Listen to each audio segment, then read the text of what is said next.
غزہ فلسطین والے کم از کم کلمہ پڑھنے والے ہیں، اور اگر کلمہ نہ بھی پڑھنے والے ہو انسان ہیں۔ اس وقت جو سلوک ان کے ساتھ کیا جا رہا ہے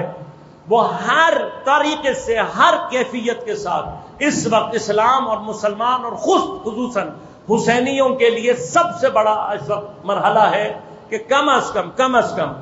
ہم حسینی ہونے کے ناطے اپنا یہ فرض ادا کریں کہ غزہ اور فلسطین کے لوگوں کے لیے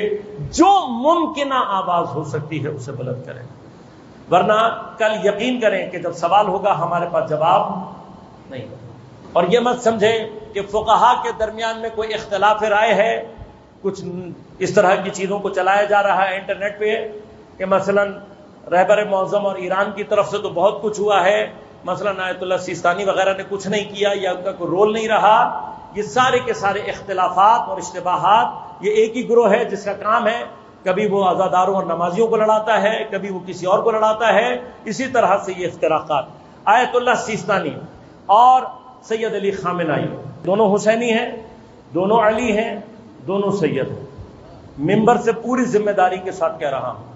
کہ اگر آج ان دونوں کی جگہوں کو تبدیل کر دیا جائے،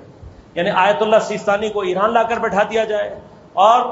آیت اللہ خامنائی کو عراق جا کر بٹھا دیا جائے، گارنٹی کے ساتھ کہہ رہا ہوں دونوں کے بیہیویئر میں کوئی فرق نہیں آئے گا۔ یہ ائمہ کے ادنا سے غلام ہیں، کوئی کمپیرزن نہیں ہے ان کا ائمہ کے ساتھ، کوئی کمپیرزن نہیں۔ خود امام حسین نے فرمایا، کیا فرمایا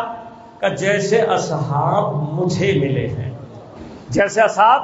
مجھے ملے، نہ میرے نانا، نہ میرے بابا، نہ میرے بھائی۔ اس پیغام میں امام حسین نے کیا سمجھایا ہے کہ اگر ایسے افراد ہوں، بابا کے پاس ہوتے بابا کربلا برپا کر دیتے، بھائی کے پاس ہوتے بھائی برپا کر دیتے، میرے پاس آئے ہیں، لہذا امام نے کربلا برپا کی ہے ہم سے۔ ہم میں سے جو بھی اصحاب امام حسین بننے کی صلاحیت پیدا کر لے گا اس سے وہ حسینی کمال ظہور کرنا شروع ہو جائے گا۔